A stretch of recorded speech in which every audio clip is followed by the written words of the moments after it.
A poll from CU's American Politics Research Lab made headlines this week since the results suggested many ballot issues that have been reportedly lacking support are actually doing well. However, the online survey has been criticized for a variety of factors. David, as soon as the headlines came out of Amendment 73 going to pass, 74 not doing well, 112 is going to pass, the criticisms of the poll came up pretty quickly. What do we need to know about the headlines we saw about the CU poll this week? Okay, first of all, it's a poll of registered voters.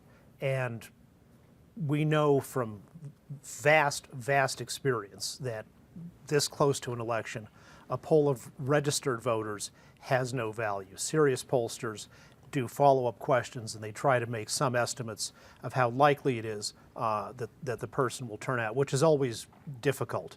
But a registered voters thing has no value in itself.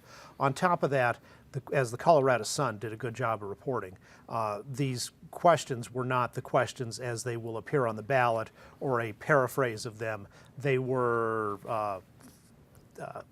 phrased that would sometimes make you inclined to vote one way or the other, which is different from how people will actually see them on the ballot. When the CU Center is asked about all this, they say, oh, look, it was just a class project. So fine if you want to have a class project, but not every class project is worth being covered as a news story. I wholeheartedly agree. I mean, if you come out and say it's just a class project, there's a lot of class projects I was in that would not release out to the real world in college. Yeah. Eric, does this do any damage for those ballot issues that, I mean, I think it's safe to say that some of them have at least taken a different tact admitting that they're probably not going to pass. You see a lot of 110 ads now that are not really about 110, they're about 109. So, I don't know, when you see, what was your reaction when you saw this?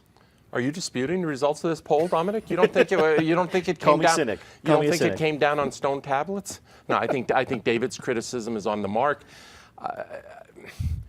Academic institutions, starting with CU, are very good at some things. I'm not sure political polling in the heat of the moment, that is a particular technology, a particular methodology, and there are many professional pollsters out there who have that down. But I would trust those professional pollsters who do this for a living.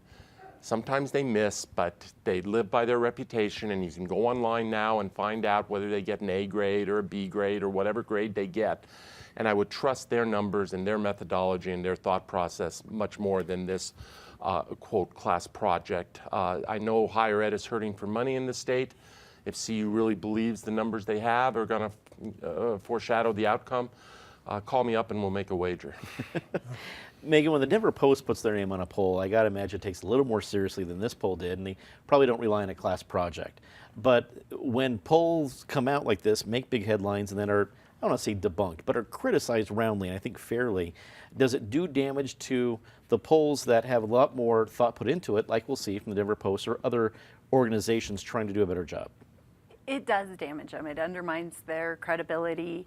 It makes people skeptical, which they should be skeptical of polls in general. I think 2016 taught everyone that, right? That we should be have a little healthy skepticism about the polling, but it can do more harm than good.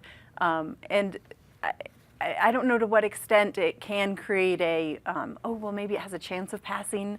Maybe I should support it, to effect on voters if you misrepresent things. Probably not to a great extent.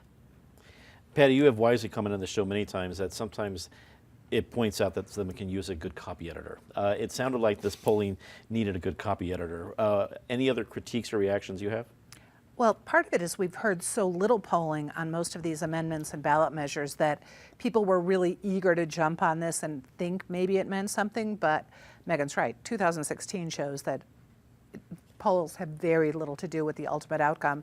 And I think more relevant will be when people sit down to actually fill out that ballot and look at the number of complicated issues, and there are going to be a lot of no ballots that haven't registered yet at all. The other thing to remember is that people can still register up until the day of the election, and it'll be, will the Bernie fans go out? Will the people who just don't want to see Jared Polis go out? It's hard to know, but people can still really sway this election. And of course, maybe oil and gas will want to put in a couple tens of millions more, not billions, but tens of millions more into the fight against 112.